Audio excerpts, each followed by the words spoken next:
Welcome to the All Things Nintendo podcast. I'm Brian Shea from Game Informer, and this is a weekly podcast to discuss all the biggest news and games from the world of Nintendo. It is officially the first show of 2023, and while we would normally do a look ahead at the upcoming year, I'm actually going to put that off until next week. Why am I doing that, you ask? Because we have actual games to talk about. This week, a preview embargo lifted for Fire Emblem Engage, plus, after I recorded the final episode of 2022, developer Sidebar Games' surprise launch Sports Story. Joining me to talk about both of those titles is Game Informer's Wesley LeBlanc. Wes, how are you doing today? Hello, I'm doing great. Excited to talk about Fire Emblem because I'm having a really good time with this game. That is so good to hear. Normally we would start the show with news, but we don't have much in the way of news. We have a couple of tiny little things floating around as of this recording, so I'll just push that off until next week. So this is going to be kind of an unconventional two-segment show. In this first segment, we are going to talk about the big embargo lift of the week, Fire Emblem Engage. Wes, you and I have both played parts of the final version of the game, you more than me. So this will be our first impressions of that title. Then later on in the month, as the game gets close to launch, I will have you back on to give your full review.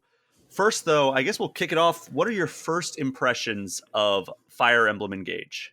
My first impressions of Fire Emblem Engage are that it is very good. Which I guess isn't too surprising. I don't know if the Fire Emblem series misses too often. And I wrote about this in my preview. Fire Emblem Three Houses was the first one that really grabbed me.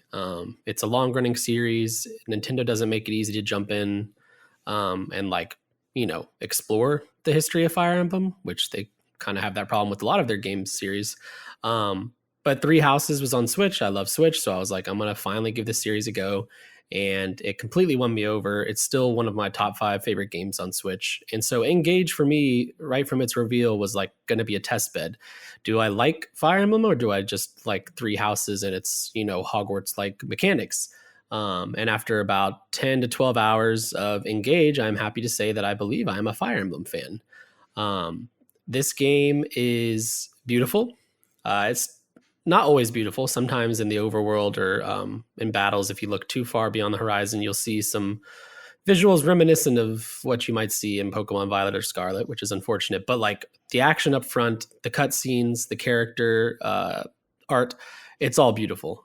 Definitely on par with Three Houses, if not a step above. I actually, if you watch our new gameplay today, I said it's kind of on par, but I went back and looked at some Three Houses, and I think I can safely say Engage looks a good bit better than Three Houses, which is a plus in my book.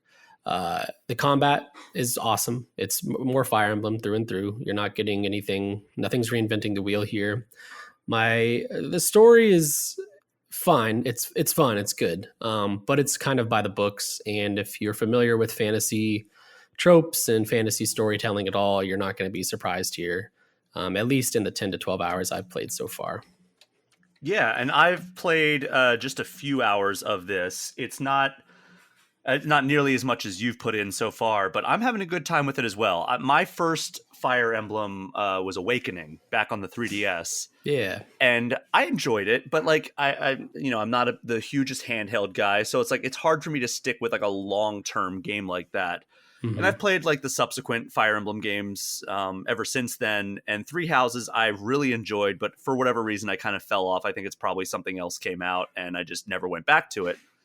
That said, this one, I am just, it just feels so much, I don't know. I mean, it's obvious it's a bigger experience when it's on a console and you're able to play it up on a giant TV, but it just feels like a more substantial, more AAA, more polished experience now that it's finally on the Switch, which, started with Three Houses. But I guess talk to me about how this game kind of expands beyond the formula of what was our first Fire Emblem game on a console, or at least mainline Fire Emblem game on a console, which was Three Houses.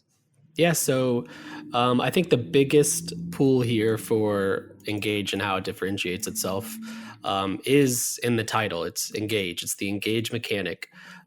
Basically, this realm of Ilios is home to a bunch of emblem rings. And inside these emblem rings are the souls or the spirits of former Fire Emblem characters. If you've seen trailers, there's returning favorites like Marth and Roy and Celica and I'm not super familiar with the entire history of Fire Emblem, so sometimes those appearances land flat for me. But I can tell that the game is like hyping them up, and if you like Fire Emblem, it's a big deal. But beyond the cameos, these characters play into the game as well, because in each battle, characters that hold emblem rings you can engage with, which essentially kind of morphs your character in with the former Fire Emblem hero. So, for instance, the Divine Dragon, who's the protagonist, his emblem ring has Marth inside, and so the two of them kind of team up when you engage with that mechanic. And for 3 turns, you can move faster and farther on the map. Your attacks are significantly more powerful. You have special attacks that can only be used during engage, and you're pretty unstoppable. You do take damage sometimes, but I have not lost a single fight. Like, I've never seen an engaged character faint or die, which is awesome. But it does kind of, shift the tides of battle in my favor a little too often. I do feel like the difficulty could be a bit more. And there are difficulty options. I'm playing on like the normal. I don't know if it's called normal, but whatever or the default setting is. Exactly. Yeah. So while I do like the engage mechanic and it is fun to kind of mop up enemies, I'm a little worried that if this game's as long as previous Fire Emblem entries, 40 plus hours, the lack of difficulty might turn this into a little boring. Yeah, that almost reminds me of my main problem with Pokemon games since X and Y, where it's like, yes, there's always this gimmick, whether it's Mega Evolutions or Dynamaxing or Z moves, or the most recent one, Terastallization. And the Terastallization was my favorite one because it wasn't just all right, do this and you win. It was like there was strategy that it involved. Yes, it makes your Pokemon a lot stronger. However, like you had to do it with specific move types in mind. You had to do it like with the right timing. This worries me that it's closer to kind of like the Mega Evolution, where it's like, all right, this is just what you press when it's time for you to win the battle. Yeah, it definitely has that feel. And one thing I should mention is 3 Houses kind of got away from the traditional rock, paper, scissors formula of Fire Emblem. But this is definitely like a return to form between like axes, swords, and spears. And there's bows and magic and all that kind of stuff as well. But yeah, I've noticed that when I have engaged, I don't really have to pay attention to that. My Divine Dragon and Marth are both sword wielders, and I can just pretty much kill anybody with one attack, regardless of that rock, paper, scissors, formula. There are instances where that's not the case. Some enemies are super heavily armored and they can really only take heavy damage from magic and whatnot. But yeah, I rarely have to worry about that rock, paper, scissors formula when I'm using an engaged character. Now, I should mention, you have a team of like, I don't know, 8 to 12, depending on the fight or skirmish or combat encounter. And there's only like 3 or 4 that are going to have, well, so far for me, that have emblem rings. So you're still having to manage the rest of your team who are not these unstoppable tanks.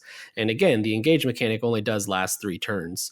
So you can't just immediately use it at the start of a battle and expect to win in 3 turns, because I mean, even optional skirmishes are taking me 15 to 20 minutes.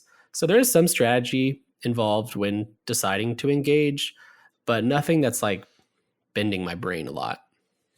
Now, here's something that I've kind of been wondering, because again, you're further than I am, and you can only talk about the first several hours of your experience to this point.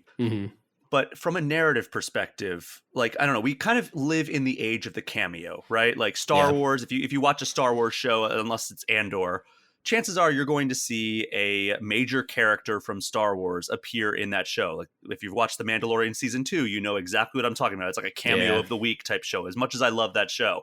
Same thing with Marvel. Like you go to a Marvel movie, like a big chunk of that excitement is, ooh, who's going to show up in this one? Yes, like this character is like the star, but is this character going to show up in the post-credit scene?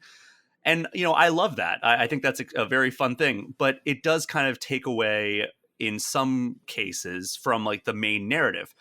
In this one, because there are so many faces showing up from the past, does it almost feel like not a mainline entry, or is this a mainline entry of Fire Emblem through and through?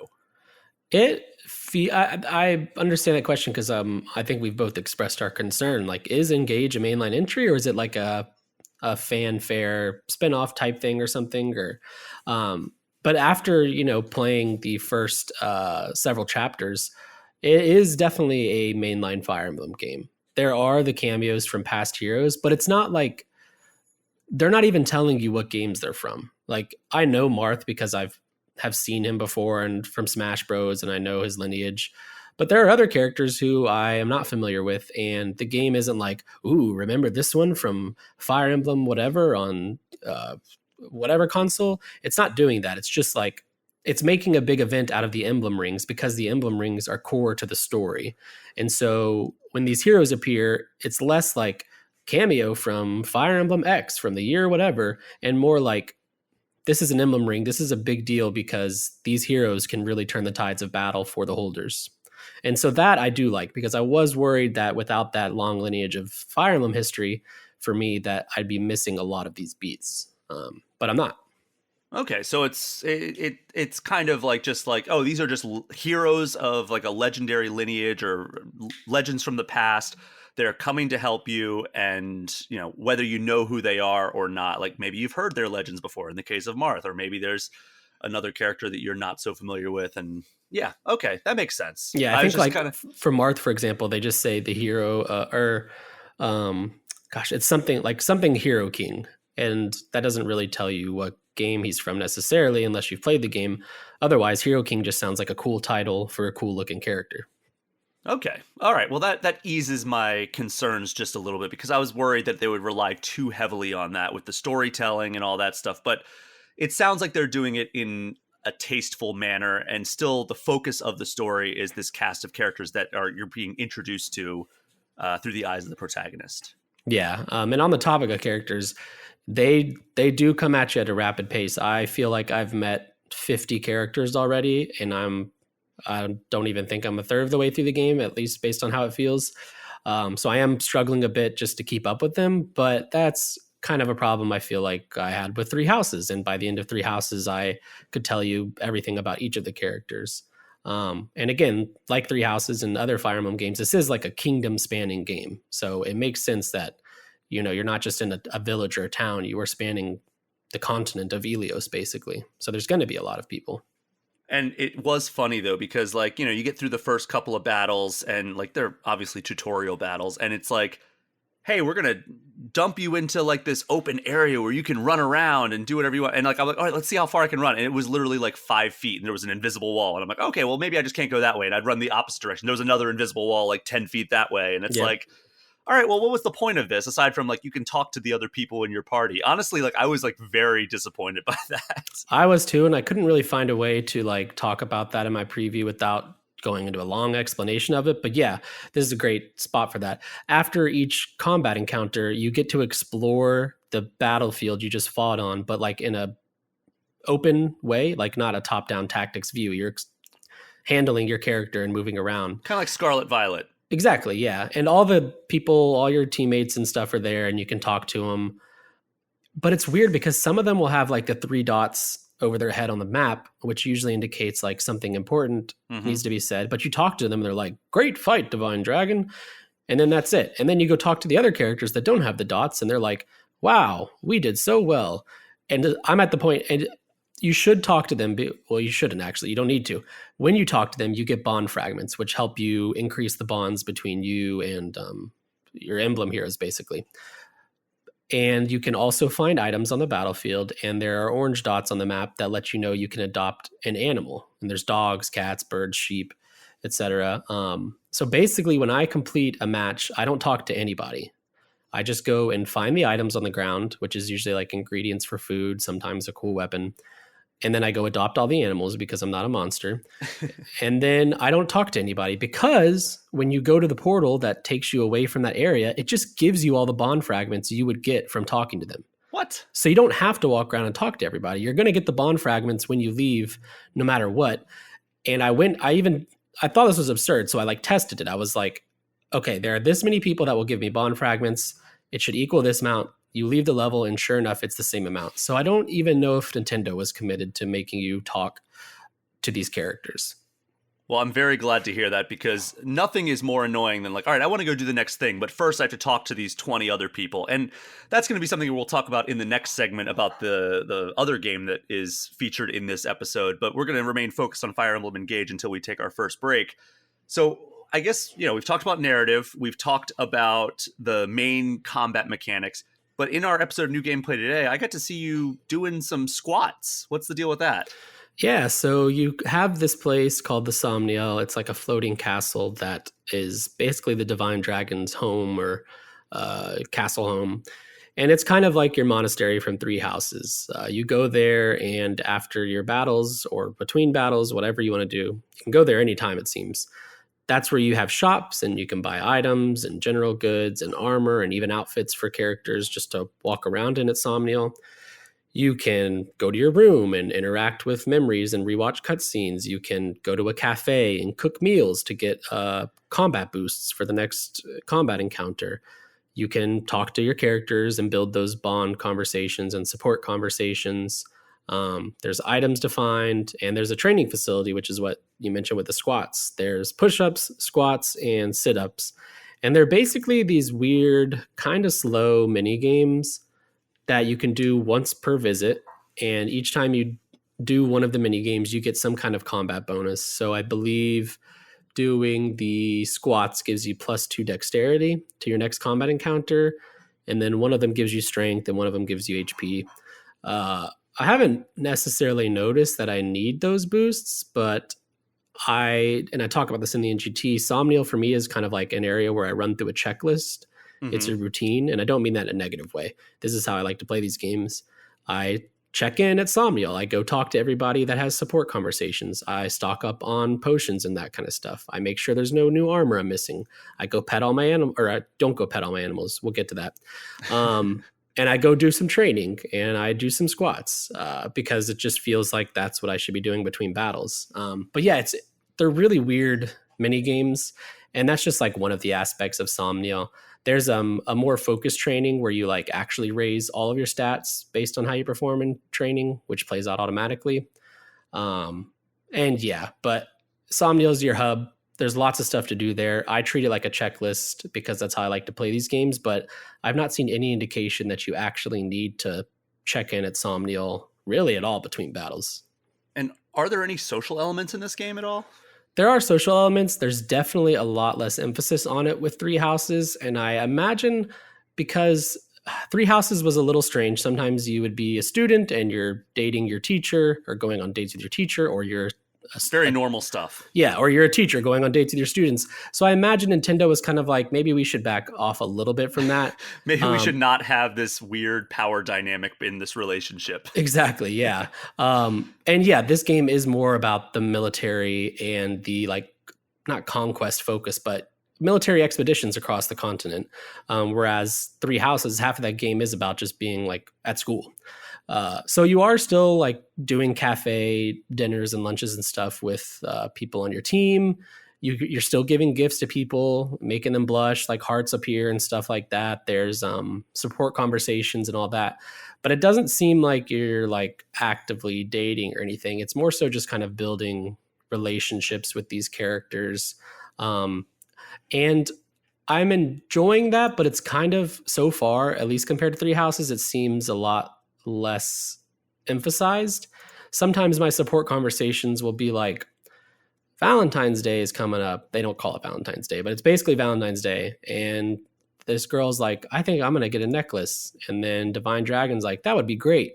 That sounds like a great gift. And then the conversation's over. Kind of lame compared to some of the stuff that you experience in Three Houses. But again, the emphasis here is not on the social dynamics necessarily. This is about, the story is about what's happening in the kingdom and the combat that you must do to, continue that. So I kind of understand why the emphasis is downplayed a bit, but I don't know. If you're coming to Fire Emblem for that, that will be a big letdown. Now, are you still able to date weird power dynamic relationships in here? Like, are you the commanding officer dating one of like your troops? That's the thing, is like you are the Divine Dragon, which is like the king of the entire realm.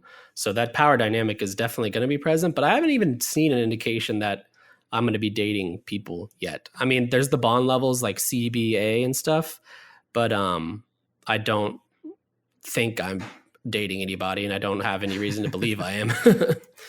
That's always a good way to be, right? I don't think I'm dating anybody. Yeah. It's like that old Mitch Hedberg joke where he's just like, I don't have a girlfriend, but I do have somebody who would be very upset if she heard me say that. Yeah, that's awesome. So you mentioned the animals that you can adopt. What is the advantage to that? They're cute. Oh, That's okay. it. Yeah, All right. There's no benefits to it at all. I'm not sure yet. I'm still kind of exploring that. So after the battles, like I mentioned, you have that little small like open hub you can explore. There are animals and you can interact with them and adopt them. And then that brings them to the Somniel, which is your hub. And you can go to like your pasture area, interact with it. And then you can place like 5 or 6 animals in the area and you can actually watch them just walk around and do stuff. Sometimes I've noticed there's items in there, but I'm not sure if that's like connected to them or if it's just the random placement of items. Because every time I visit the Somniel, there are random items thrown about. So I don't know if this is just, oh, there's random items here this time, or it's because of my animals there. But like, I don't know, sometimes I get flour, sometimes I get eggs, but I don't have any chickens and I don't have any animals that know how to make flour. Those dogs are very talented. Yeah, the cats are making biscuits. But yeah, they're kind of just there and you can interact with them, which like closes the screen, gets close up on them and they look cute and stuff. And then you can press A to make them do an action, which is like a bark or a purr or something like that. But you can't freaking pet the pets. How, like, such a big L. I just can't believe that you can adopt animals, you can put them out in your pasture, but you can't pet them. Nintendo, you should know better. That needs to be part of like the post-launch content update. Yeah, for real. I wouldn't even be surprised if it was because I don't know. There are Twitter accounts out there who track this kind of stuff. There are. I mean, I think Marvel's Avengers had that as a post-launch content update where they added Hawkeye and it was like Lucky the dog. You could pet Lucky, and that was like a big thing. Like all the Avengers characters had distinct animations for petting the dog. Yes, it's very, very important. I want to pet all the animals too, not just the dog. Let me pet my pigeon. Let me pet my sheep.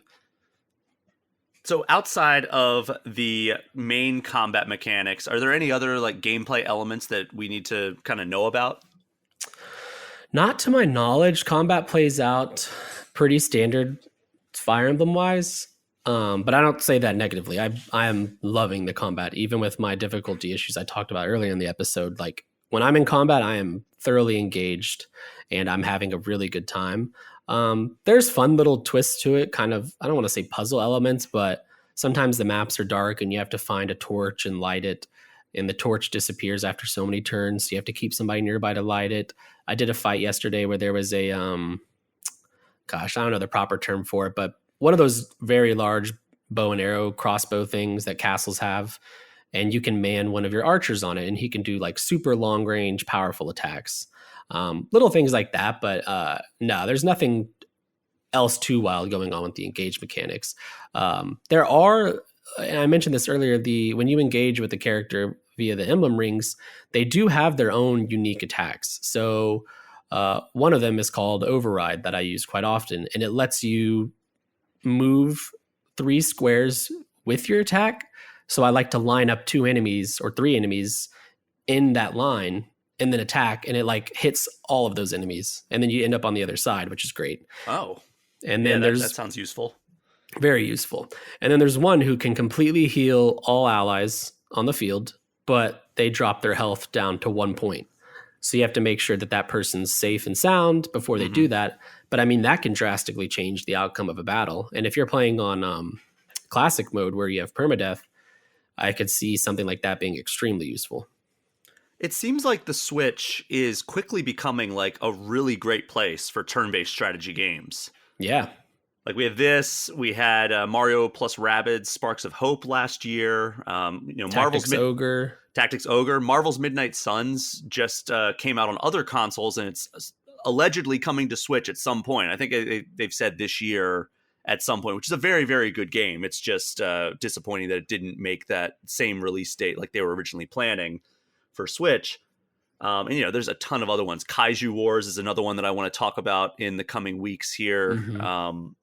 Just a ton of great turn-based strategy games. And of course, like speaking of Marvel's Midnight Suns, the other Firaxis gem, which is XCOM 2, is on Switch as well.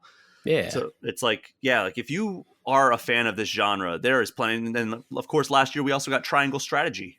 It's another solid turn-based strategy game that came out in recent years. So like, this is a great system if you are a fan of this genre. I mean, to be fair, the Switch has a lot of great games in a lot of popular genres. So this isn't like, oh, well, the Switch is just a turn-based strategy machine. Like, this is a system that is just quickly bolstering every single genre imaginable. But I've just noticed a lot of turn-based strategy games, which typically on consoles tends to be an underrepresented genre. Yeah, for sure. I mean, it's at least for me, it was a very intimidating genre.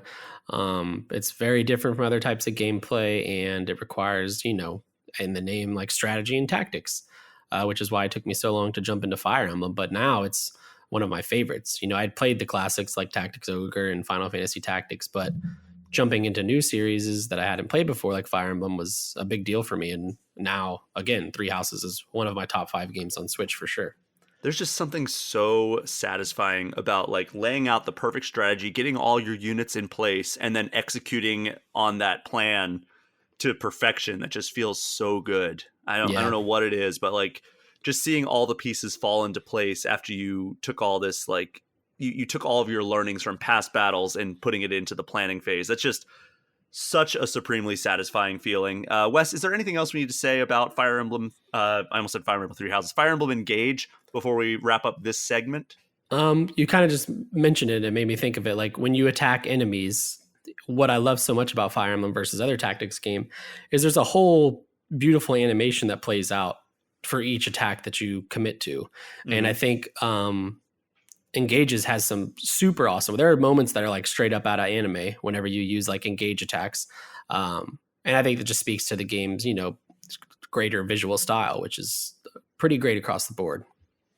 It sure is. It's a really well animated, like if you like kind of like the anime style of like animation and illustration, this will be a game that I think the art style will be right up your alley. Like some of these cutscenes look like they are literally ripped out of an anime. Like it's really impressive looking too. It's not like, oh, this is a crappy anime. It's like, no, this is a really well animated cutscene. Yeah, my screenshots folder is like very full already. Well, Wes, we will certainly have you back on at a future date to talk about this game as it's coming out. But that is Fire Emblem Engage. It comes out when?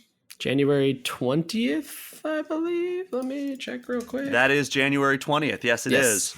I was just kind of setting you up, but hoping you would spike it, but unfortunately, no. But so you'll be back on for that. But for now, we are going to take a quick break, the only break of this episode. And when we come back, I'm going to give my full impressions of Sports Story. It's the new game that came out from Sidebar Games, the sequel to Golf Story. Talk all about it after this break. We'll be right back.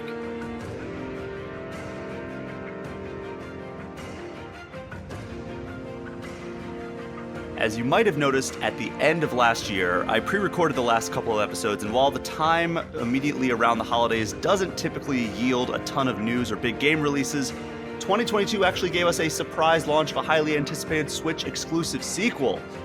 That sequel is Sports Story, the successor to Golf Story by Sidebar Games. Came out in 2017, and now we finally have the long-awaited sequel. Wes, I've been playing this game. I've got about probably 5 or 6 hours sunk into it at this point, some of which were lost for reasons that we will talk about in a little bit. But what did you think of Golf Story when this game came out? Did you get a chance to play it?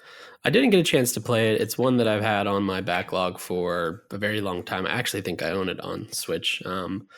And I've watched it from afar, and it looks like right up my alley. I'm not quite sure why I haven't. I think it might just be the sports aspect, golf in this instance. But I'm not really big into sports games, but I know these aren't like sports games. But I mean, everything I've seen, I have songs from the game in playlists that I use to write to, and like the art's beautiful and stuff. So I really have no excuse. It is a really fun game, and I would say definitely it's an RPG first, a sports game second. And even the sports stuff is so light. It's just like, I know you're a fan of theater rhythm. Like it's Yeah. almost like, yeah, press this button in time with the meter. Okay. Because like that, like if you've played a golf video game before, right? Where it's Yeah. like there's Yeah. like a 3-click meter almost. Like you hit the button to start the meter, you hit it to time with like the distance that you want to hit, and then you hit it again with like the accuracy stop of the meter. Yeah. That was the worst way to describe that possible. But like that's like the extent of sports. Like, yeah, there's like in Golf Story, at least there's like mini golf, there's disc golf. The disc golf can be a little frustrating, I found. But other than that, like I thought Golf Story was one of the better games that came out in on Switch in 2017, which if you paid attention in 2017, that was a heck of a year for the Nintendo Switch. That was when we got Breath of the Wild. That was when we got Mario Kart 8 Deluxe. That was when we got Super Mario Odyssey.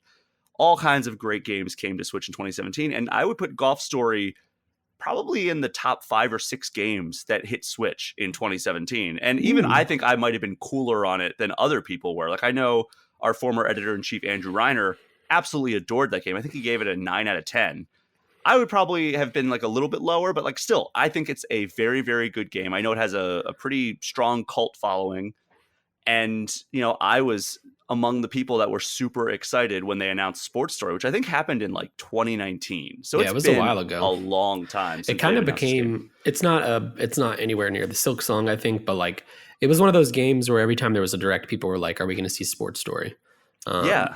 And, you know, obviously it's finally out, but yeah, that was 3 years where people were just like, where is this game? It was starting to reach that status of like, did they just announce this game and then completely like stop development, or like what's going on here? And you know, I'm glad it's finally out. And like let's reset the table here real quick. This is kind of like a top-down RPG. Like it looks like it would be right at home on like an SNES in terms of like the visual style. And basically Golf Story, you're going around and like you're basically solving problems through the power of golf. Like that's how I solve all my problems, to be honest. Yeah, you know, right? Like some people, they like to have arguments. Some people, they like to like negotiate. Some people just like to play golf. And you're going around like, you know, there's a lot of like zany story elements. Like there's actually like a golf game that you can play in the game, and it's called Golf. And it's like, it's such a fun and silly storyline. Like there's rap battles that you can have. Like there's all kinds of like, yeah, it's very, very like not taking itself seriously. And it was funny because I was like reading because, you know, they promised Sports Story is finally going to come out in December of 2022. And like we had reached like the second to last week of December. We still hadn't heard anything. So I was looking at like the FAQs page for Sports Story, and I was like, all right, well, let's see what this, like what's going on here. Is it like, are they just going to like quietly push it to January? Like, what are they doing here? And like the FAQs, it was like, why didn't you just like make Tennis Story instead of Sports Story? Wouldn't that have like been easier? And they were like, yeah, that would have been like, the answer was, yeah, that would have been easier, but we already started making this game, so like this is what we're stuck with, or something. Oh my god, that. I love that. That's awesome. Like that's a very funny answer. Yeah. But yeah, like they have good, like the development studio Sidebar Games, very strong in the humor department, very strong in the writing department. And that's why I was so excited about Sports Story, because I wanted to like, you know, golf is super fun to play in Golf Story. And I was like, all right, let's expand this. Let's see what they can do with like retro style, because it's like very retro style. Like the golf is not super deep. Like it's like, yeah, you can like choose different balls. Like it's RPG like in the sense that like you're leveling up your character. Like every time you complete a task, you have an experience bar that loads up. And a lot of them are like, hey, like go around and like hit these things in the environment with a golf ball. So you just have to like take into account the wind and like hitting that. And it's just like these little mini games that you complete. And every time you complete a task or like a quest for somebody, you get experience. And every time you level up, you get additional like skills in your like, oh, now my stroke is +1, or my power is +1, or my accuracy is +1. And it's very RPG in that way. And then also like, you know, you can level up by getting a better equipment. Like you have better clubs, or different items that you can equip, like different balls. Like you can choose a different golf ball that you hit on different holes. So like, all right, this is a really tough green. I want one that kind of like almost like will stop dead in its tracks once it lands. So that way, like you can expect it to hit the green and just like kind of stop and not like bounce past where it was, because like the green's tough. So like if you're gonna get close to the pin, you want it to stop as soon as it hits. So like that way you don't have a hard putt when you land. So like it's situational. You have a limited inventory on the golf balls that you can use. And then like, you can complete other tasks to get one. So like, it's very RPG structured in that way. Is this like, is this a world where you just go to like a golf course, or is this a world where like sports run everything? It's both. Okay. Like you're going around the world solving problems with like hitting a golf ball into things or whatever, or like, but also there's like competitions. Like, all right, you're going to enter the whatever cup, and you're going to play 9 holes against like other people, and you don't see them golf usually, but like it'll be like, all right, well, this is their score. You have to score better than them. So like it's kind of like, yeah, it's like a mix of that. Like you're going around and like solving problems, but also like competing in actual golf tournaments. Okay, cool. But like they're very fast paced, right? Like Yeah. you're not spending like it's not a multi-hour session every time you play golf. And like there's other things where it's like, all right, you've got to like hit this into the water to feed the whatever, and it's like it's just golf, but like you're hitting like the food into the water to feed like some animal that's in the water. That's cool. I like that. But yeah, so like it's zany in that way. So I was excited when they like started expanding out to sports. And from the product description page, I'm looking on the eShop right now. It's saying you can do activities like BMX, mini golf, cricket, volleyball, fishing, and more. So I've gotten to some of these. There's also soccer. It says you can start your own soccer team and like raise through the ranks. And there's 8 unique golf courses that like, so golf is back. And I was like, okay, like they're really swinging for the fences here. No pun intended. But I haven't gotten to all of these because the beginning is so heavily focused on golf. And that's not really a negative, I don't think, but it's the reason I haven't gotten to some of these sports already. I've just started getting to tennis. I've just started getting to some BMX, and I've played some mini games involving soccer. Okay. And they all feel fine, right? They don't feel bad. The golf still feels really fun. And the problem that I've run into with this is, one, the story I feel like they've ratcheted up the amount of dialogue, and none of it's voice acted. It's very SNES style. Mm-hmm. And a lot of it is super humorous, and I enjoy those moments. But there are some times where it's just like, all right, this is not funny. This is not telling me any information. It is just interrupting the flow of what I'm trying to do here. And it's kind of annoying in that way. But like, I'm still pretty like relatively early to like how long the game I would imagine is going to be. And that's kind of like something that's grated on me a little bit. But the thing that has grated on me the most is the technical side of things. Like I was playing through one area and it was like, all right, you got to go around and gather all these bees. And I'm like, okay, well, let me do that. So I grabbed, like, after I did all these quests to like calm down the bees, I grabbed their beehive and started walking around and like gathering them. And I had to gather 10 bees from this area. And I got to like 7 and there were 3 more bees in the area. I'm like, all right, let me go get them. And I would stand directly in their flight path and they would just fly directly through my character. And I'm like, what? And so I'm like going around and trying to leave the area. They won't let me leave. I try to pause. It won't let me pause so I can like load a recent save. And so I looked it up. I was like, well, let me make sure. I went on YouTube, and like this is shortly after the game launched because we didn't get like any kind of like advanced review window for this. And I went on and I saw somebody had already tried to do like a let's play, and they got stuck on the exact same thing. I'm like, oh, you've got to be kidding me. No. So I actually put it away for a few days, and I started it back up, and I was like 45 minutes to an hour back from where I was. And I was like, oh my God, there was so much dialogue. And there's no way to skip dialogue, which is the unfortunate thing. So it's no, really? I had already messed up. Like I had messed up. The game had already messed up and lost me like 45 minutes of activity to get to there. And I was like, well, I know what they're going to say. I'm like mashing the button, trying to get through the dialogue. And again, this is not a problem I'm anticipating having often, but it's not just like the game breaking bugs. Sports Story is a game that like they require you to have good timing because, you're timing on the meter when you're golfing. your timing on BMX. Like if there's like an obstacle in the road, you got to pull back to do a wheelie, and that'll make it so like you kind of just like ramp off of it instead of like crash. Or tennis, you have to time your backswing perfectly. And there is a lot of frame rate stuttering I've noticed in this. So it's like I'll be trying to line up a putt, and instead of just like a smooth meter going down, it'll just like stop for like a split second, and that split second is just long enough to make me mistime my shot. Or like same thing with like I'm driving on a golf tournament or something, and go back in your backswing, and the meter will just stutter a little bit, and it'll be just enough to make me screw up. And that's my biggest problem with this right now. It just is an overall lack of polish.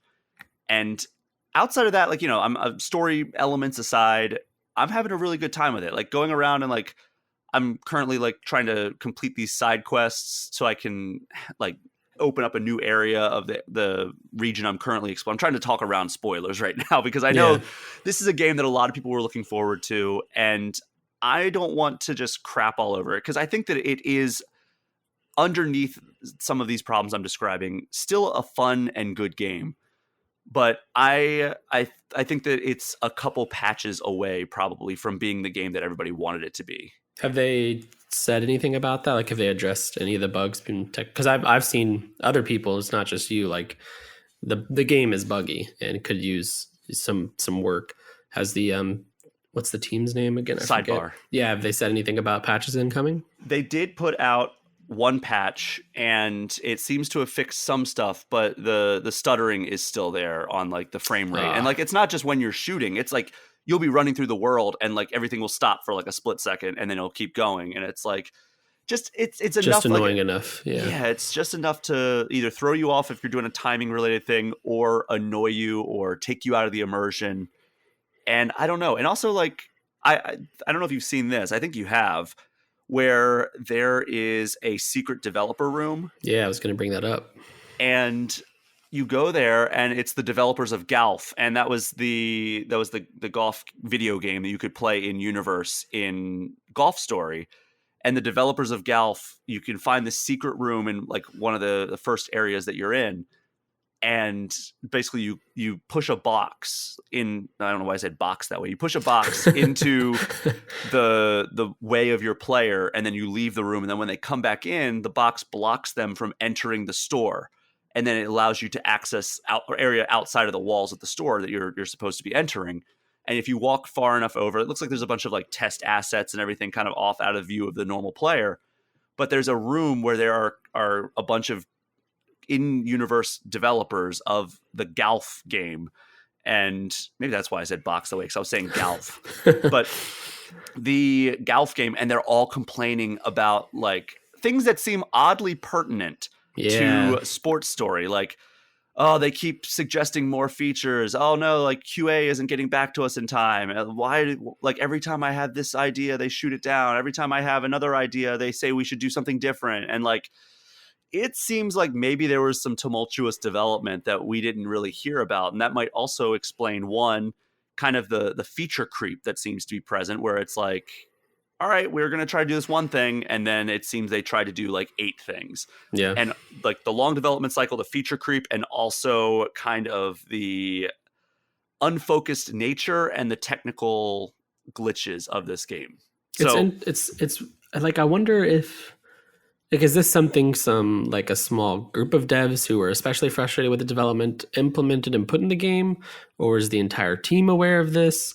Because it does seem so pointed. Like it seems like they're talking about Sports Story, and I mean, devs have been open before, but I don't know. There's like lines in there talking about like a boss and being overworked and stuff like that, and I can't imagine a boss would be okay with devs saying that in this game. So it's like, I wonder if this was like something secretly put in, or if they're just super on the nose and owning that.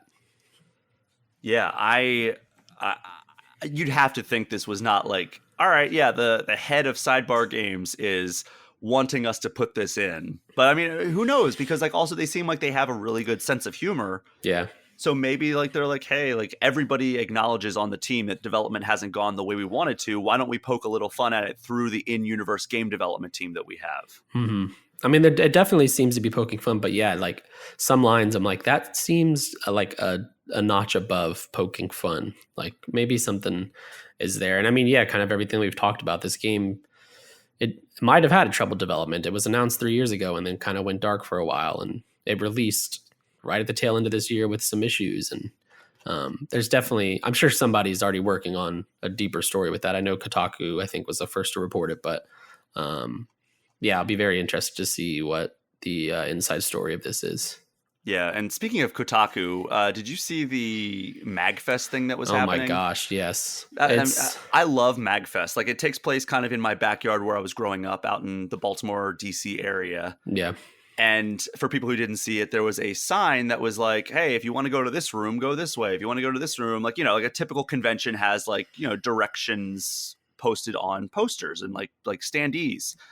And there was one that like, this way, right for this room, left for this room, straight for this room. And then it said like Kotaku's journalistic integrity. And it said 404 not found. And I was just like, I understand they were trying to be like, hey, we're like in with the cool kids. But like, God, that's just kind of crappy to it was do. At its worst. It's like alluding to like, and attaching itself to like Gamergate stuff, which is not great, obviously. But even like, at its best, it's just like such a lame joke. It's like cringe more than it is a joke for me. I don't know. And I will say that when I was writing freelance, I did some pieces with Kotaku.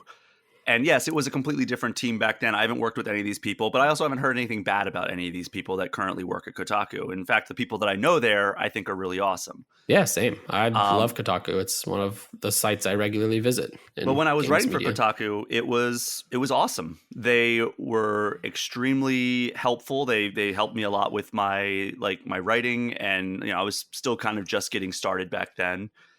And, I had nothing but a great time writing for Kotaku. So, and they held me to a very high journalistic standard. So that I wanted to say that I love MagFest, but I think that was kind of a swing and a miss there.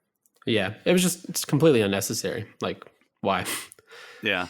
They just like stick to the Colossus Scream. Like that's a fun thing that has been going on for like 10 years now, and people love it. Just play off that. You don't have to tear somebody down to build yourself or like your community up. Exactly. So, Sports Story, again, I don't want to be overly negative just because I am having a fun time with it. Like, even if I wasn't planning on reviewing this game, I would probably keep playing it. It's a follow-up to one of my favorite games on the early days of Switch, and it's a sequel to a hidden indie gem that I just thoroughly enjoyed from start to finish. I just think that this could have used a little bit more focus. And maybe it'll feel better in the later hours. Maybe this is going to be a game that I, do a complete 180 on. It wouldn't even be a 180. It would be like a 70-degree turn where I'm just like, okay, I'm enjoying this a lot more now. Yeah. But it's right now, I am kind of just above lukewarm on it. Yeah. Like overall, it's a good time. There's just a lot holding it back. Dang. But you are reviewing it too, right? For Game Informer? Yeah, that is the current plan. Do you have any interest in checking this out? I mean, I do, but I probably, and it sounds like I should just go play Golf Story first. I would say so. Yeah. And there's some stuff like I'm looking at the FAQs here, and somebody says, is this a sequel to Golf Story? And they say, we like to think of it as a separate game that features the same characters and takes place shortly after the events of Golf Story, which, yes, that's the sequel. Definition of a sequel, which I think that's probably a tongue-in-cheek response because, again, a lot of these responses are very humorous. Yeah. Yeah, and I do like...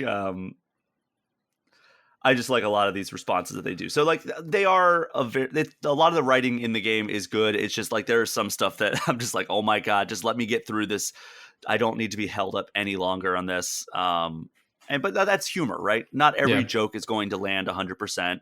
So the ability to try is what I don't fault them for. Like they really went for it, and I admire that for it.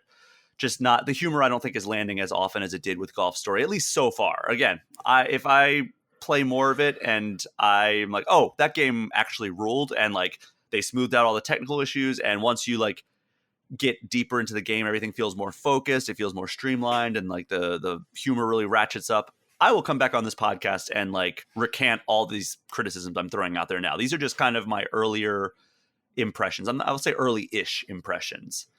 So that's kind of my overall thoughts on Sports Story. Anything else like you'd like to jump in and say or ask? No, I mean, I hope they smooth out the issues, because it sounds like that would go a long way to making the game more enjoyable to play.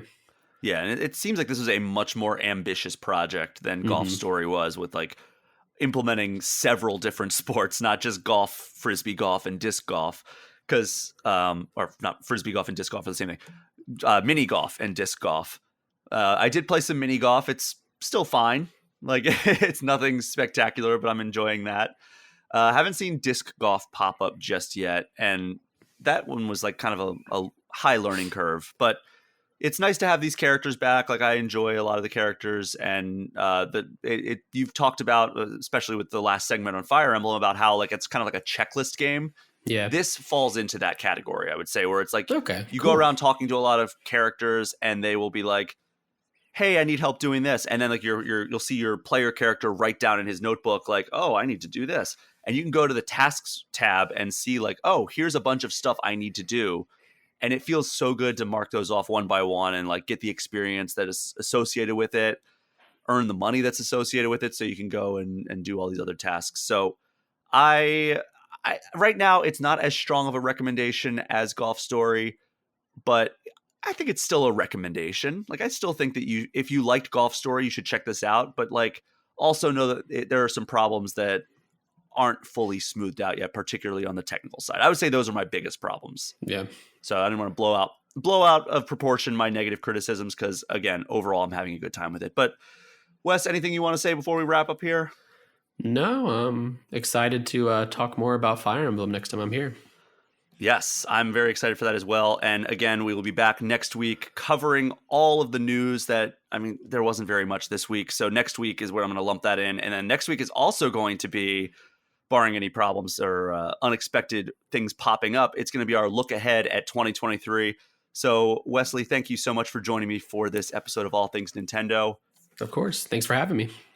And thank you so much to everyone for listening. If you haven't already, please throw All Things Nintendo a 5-star review and hit that subscribe button. And if you want to get any questions or comments in, you can get in touch with me at allthingsnintendo@gameinformer.com or hit me up on Instagram at Brian P. Shea.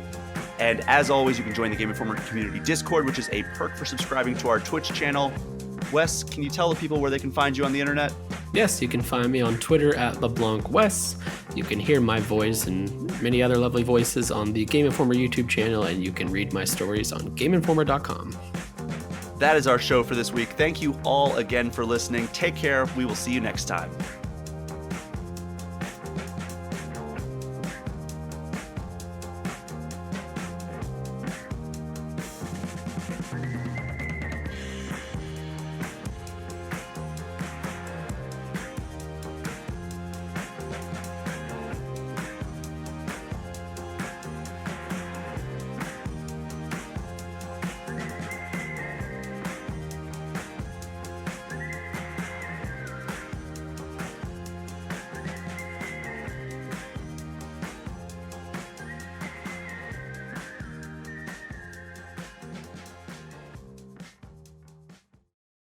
Bye.